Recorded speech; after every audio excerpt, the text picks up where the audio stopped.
You wake up hungry. Not snacky, not bored hungry, not the modern kind of hungry where you open the fridge, stare at 12 options, close it, and declare that there is nothing to eat. You wake up with the kind of hunger that makes your whole body quiet. Your stomach pulls inward.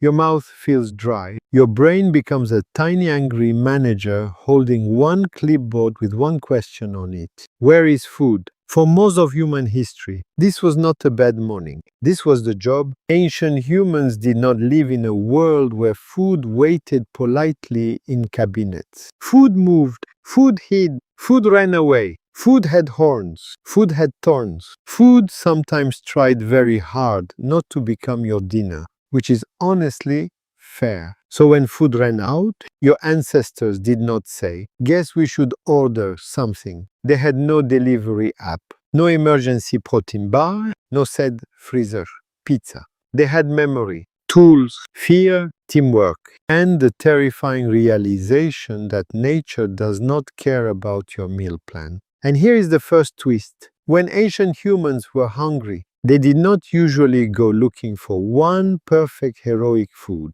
They went looking for anything edible enough to stop the body from filing a complaint. Roots, tubers, berries, honey, nuts, seeds, shellfish, bone marrow, insects, small animals, all the leftovers. Plants that tasted like punishment but kept you alive. This was not cuisine, this was negotiation. Your body asked for calories. The landscape offered a dusty root that looked like a cursed carrot. And somewhere inside your brain, survival whispered, "Be polite." The popular image of ancient food is simple. A man throws a spear. A mammoth falls over. Everyone eats steak under the stars. Very cinematic. Very wrong if you think that was Tuesday. Big game hunting happened. And it mattered, but it was risky, unpredictable, and sometimes embarrassing. A mammoth does not simply donate itself to the tribe. Large animals are heavy, dangerous, and equipped with excellent reasons not to die. If hunting failed, you still needed breakfast. If the herd moved away, you still needed dinner. If the weather changed, if fruit disappeared, if rivers flooded, if winter closed in, your body still burned energy like a rude little furnace. So ancient survival depended on flexibility. Frank Marlowe, who studied the Hadza hunter-gatherers of Tanzania, described a diet built around changing wild foods: meat, honey, berries, baobab fruit, and tubers. The Hadza are not living fossils, and they are not a time machine. No modern group is a perfect copy of the Stone Age, but studying living foragers can help anthropologists understand the range of strategies humans use when they depend directly on wild foods. And one lesson appears again and again. The glamorous foods are not always the reliable foods. Honey is delicious. Meat is exciting. A roasted chunk of fat can make the whole camp behave like civilization has been invented. But tuber, the underground storage organs of plants, are often the boring backup plan that keeps people alive. Underground storage organ sounds like a technical term designed to make potatoes feel important. Plain English: roots, bulbs, corms, and tubers where plants hide energy underground. If you are a plant, this is your savings account. If you are a hungry human, congratulations. You have found the bank. Kristen Hawkes, James O'Connell, and Nicholas Blurton-Jones studied Hadza foraging and helped develop the grandmother hypothesis. The idea that older women gathering reliable foods like tubers may have played a major role in human evolution. Plain English: grandmothers were not just sweet background characters. Grandmothers were survival professionals. They knew where food was buried. They knew which plant was edible. They knew which root needed cooking, soaking, pounding, or strict rejection because it would make your stomach start writing poetry in pain. In the modern world, a grandmother may give you soup. In the ancient world, a grandmother may have been the difference between hungry and very dramatically dead. So yes, respect the grandma. She's the original search engine.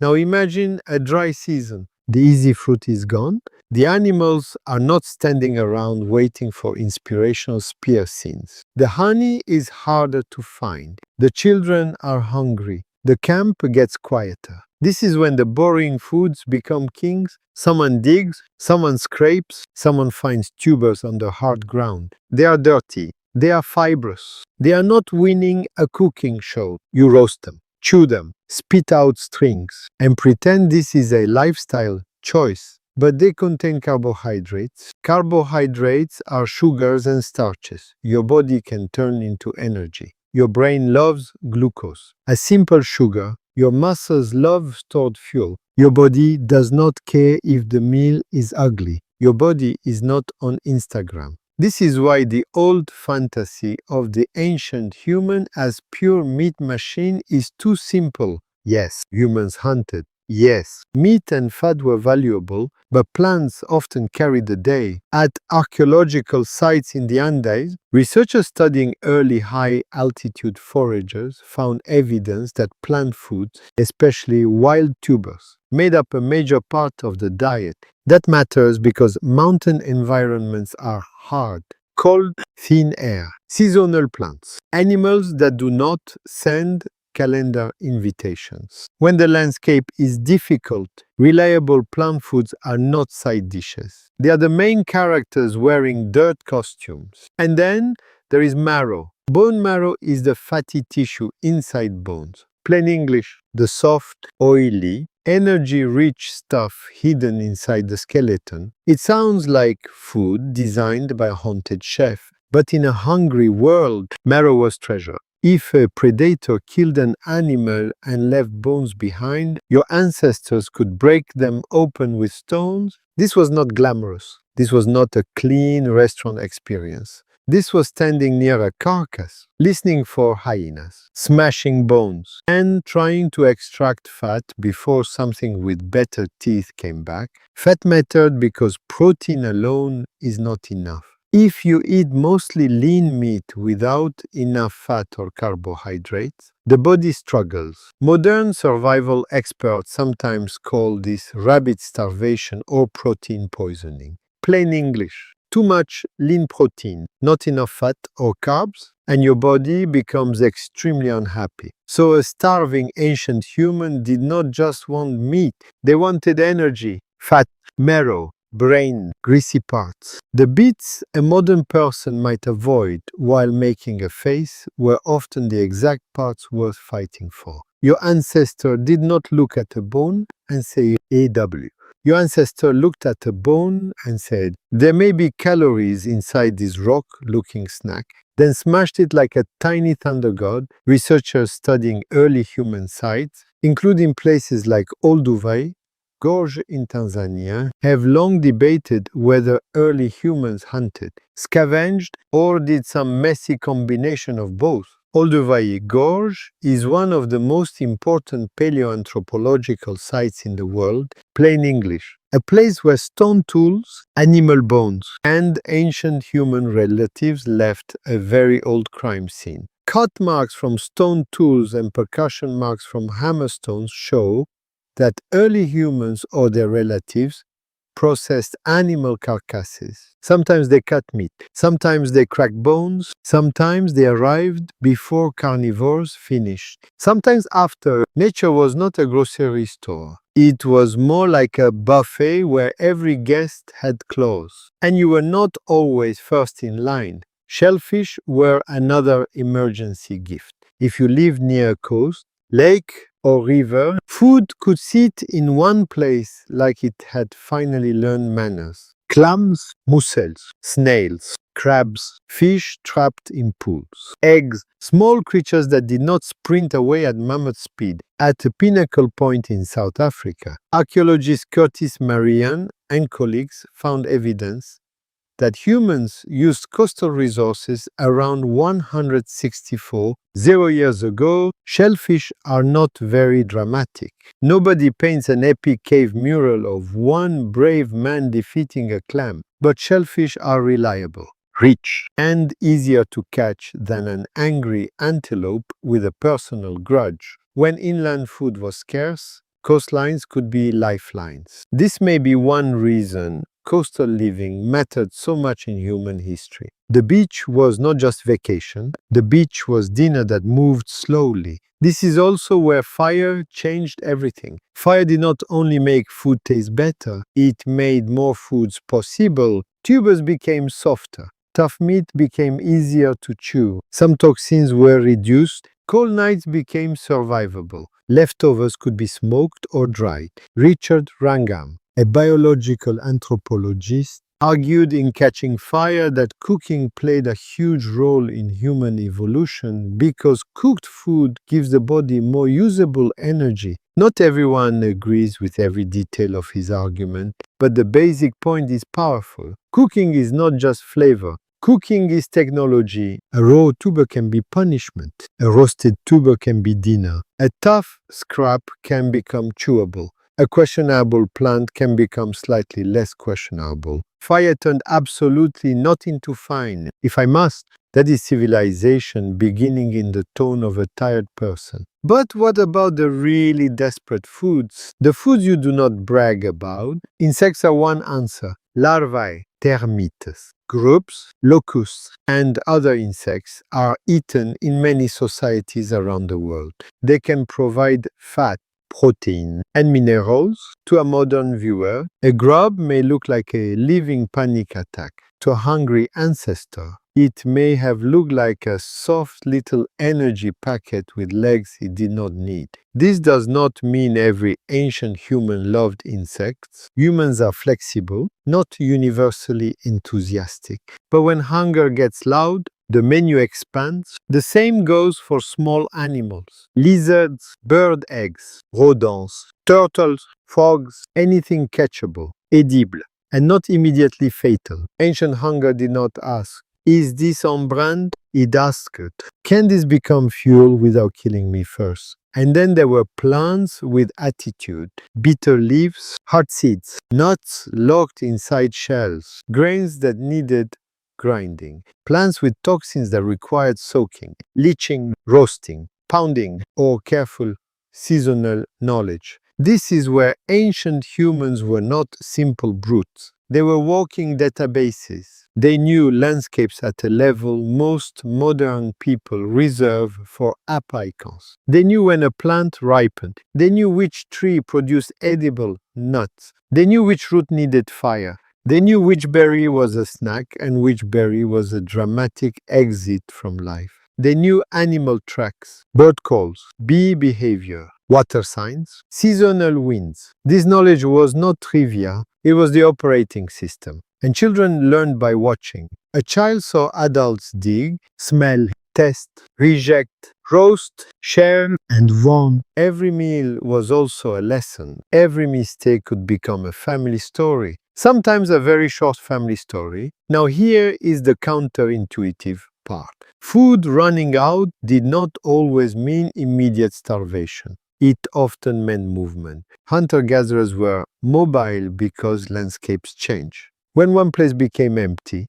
people moved to where food was more likely to appear. Marcus Hamilton and colleagues have studied hunter-gatherer mobility as an energy problem. Plain English. People move because staying alive requires enough calories, and calories are not spread evenly across the world. A camp was not a permanent apartment lease with a bad landlord. It was a strategy. If the water dried up, move. If the game shifted, move. If the fruit season ended, move. If everyone nearby had already eaten the obvious food, congratulations. The landscape has unsubscribed from feeding you. Move. But movement has a cost. You carry tools, you carry children. You carry knowledge, you carry fatigue. You carry the emotional burden of someone asking, are we there yet? 30,000 years before, cars made that question famous. So groups had to balance staying and living. Dig one more day, search one more valley, follow tracks, head for the coast, return to a known patch of tubers. This was not random wandering. This was survival math without paper. And because food was shared, hunger was social. You did not live alone in a heroic survival montage. You lived in a group.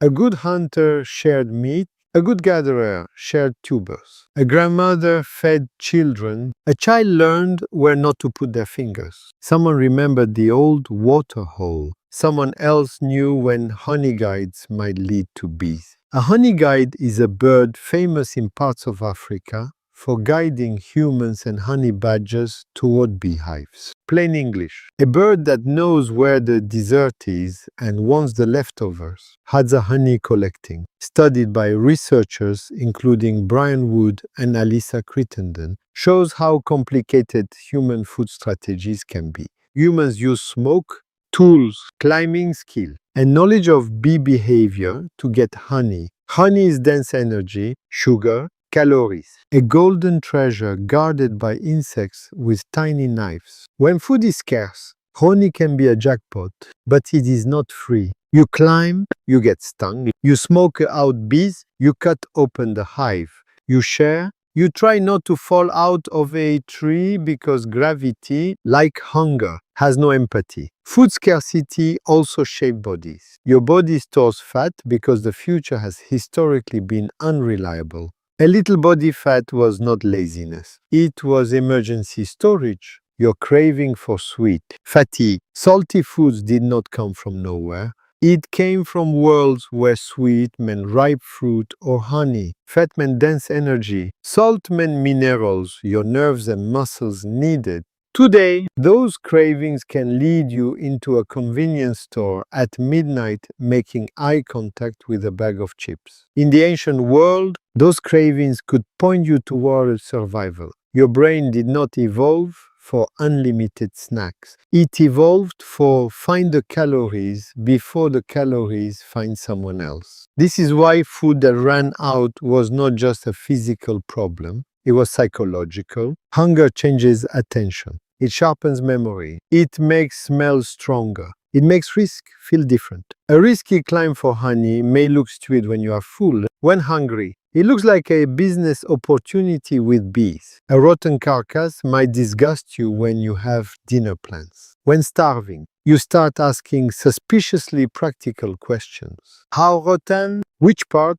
Campfire help? Is that hyena gone? This is the ancient version of reading the nutrition label. Not pretty, very focused. And yes, sometimes ancient humans ate things that would horrify us. Not because they were stupid, because they were alive. There is a difference. A modern person might say, I would never eat that. That modern person is usually speaking from within 30 meters of a refrigerator. Remove the refrigerator. Remove the supermarket. Remove the delivery driver. Remove the cheerful lie that food is normal. Wait 3 days. Now ask again. Suddenly, roasted root number 7 has charisma. Suddenly, bone marrow looks elegant. Suddenly, a clam is not a clam. It is a tiny ocean paycheck.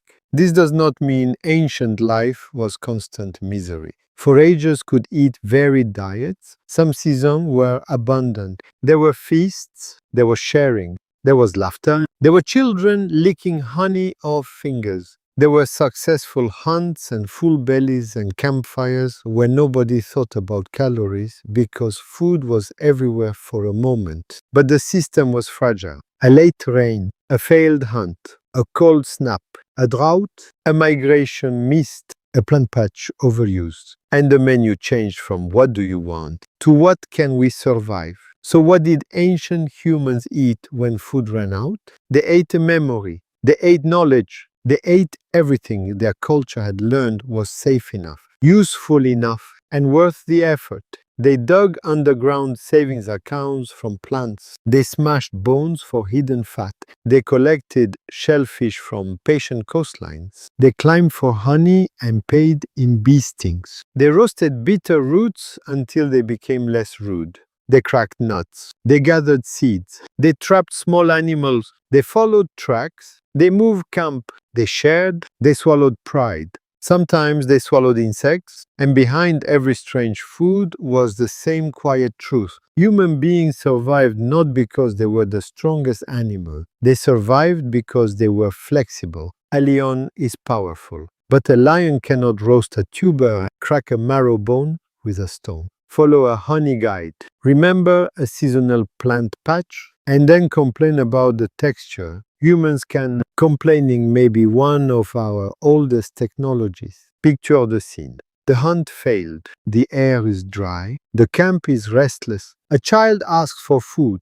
No one jokes for a moment. Then an older woman rises. She knows a patch of ugly roots beyond the ridge. A young man carries digging sticks. Someone brings a stone hammer. Someone else checks the trees for bees. Children follow, learning the map of survival. By sunset, the meal is not impressive. Roasted tuber, a handful of seeds, a cracked bone with fat scraped out, maybe a little honey if luck felt generous. No one posts it, no one rates it, no one calls it rustic. They eat, they live.